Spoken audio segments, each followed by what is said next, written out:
Right now, Metro Animal Control is under investigation. This as Metro government looks into claims that neglect and dog fighting complaints went unnoticed for years. We have team coverage for you tonight as Fox 17's Michaela Lewis looks into how this happened.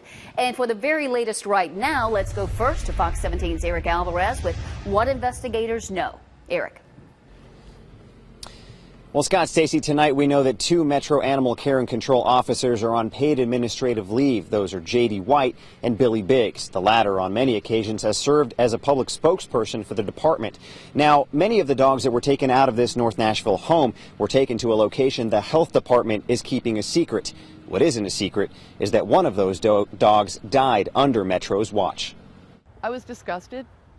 I was very saddened. Karen Josephson is one of the founders of Citizens for Change, a group fighting to overhaul animal control policy since 2012, when the department admitted it put down 76% of the animals it brought in. On Thursday, Josephson found out yet another dog died on Metro's watch. Metro leaders say several dogs rescued from a suspected North Nashville fighting ring got out of their kennels, fought, and one of them died. You don't kennel animals like this so they even can look at each other. You don't kennel animals like this in anything less than 10 feet tall. But this all comes on the heels of a bigger problem. Complaints of missing or incomplete reports stretching back 4 years, including some into the suspected fighting ring. Once we reviewed those complaints, we recognized there were things missing, so we have asked for Metro Internal Audit to do a full investigation. Now, 2 animal control officers are on paid leave.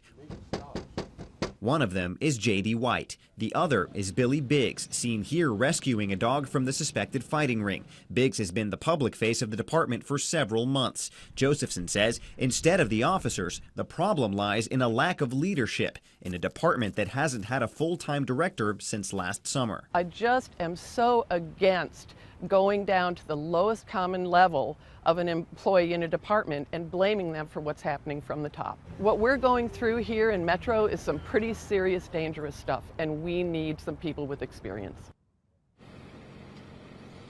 Now tonight, the Metro Health Department says the fight that ended when one of those dogs died happened in the middle of the night when there wasn't an animal control officer watching over them. As a result, they've decided to post at least 1 officer around the clock to watch over those dogs. Reporting live in North Nashville, Eric Alvarez, Fox 17 News.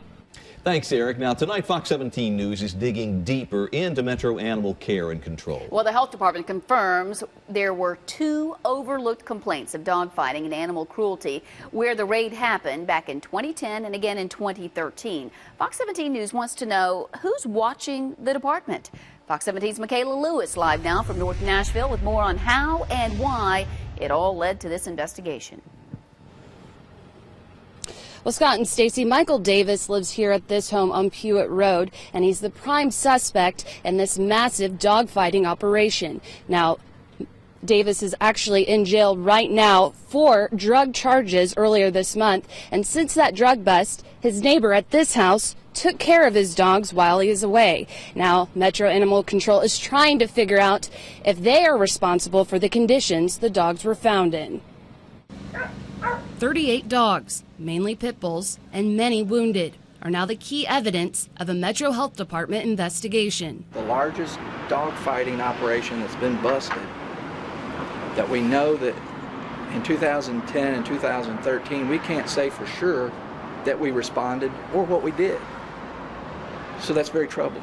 Metro Health oversees Metro Animal Control and Care. Spokesman Brian Todd says that with 2 MACC officers on paid administrative leave, the entire department is under an internal audit investigation after discovering no documentation of the 2 prior complaints for dogfighting and cruelty on Pewitt Road, leaving many questions the health department can't answer yet. If they did go, was there a glitch in the software that didn't get put in, or did they just not fill out the documentation that said, this is the day we went, this is what we found? With the dogs in Metro Care now, neighbors say it's quieter. I couldn't tell you how many, who, what, or whatever, but there were dogs barking.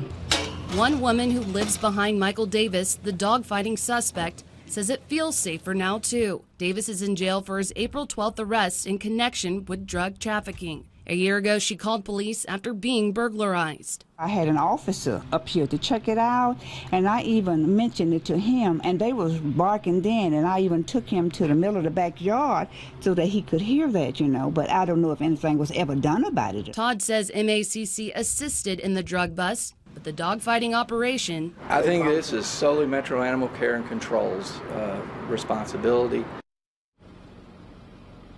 Now, like Eric mentioned before, the MACC is still without a permanent supervisor. On Fox 17 News at 10, is that transition to fill that position partly to blame for the mistakes made in this case? Live in North Nashville, Michaela Lewis, Fox 17 News. Well, we are learning more and more about this story every hour. We will update the story throughout this newscast as more information becomes available. And you can always check in for the very latest information anytime it's convenient for you at fox17.com or on facebook.com/Fox Nashville.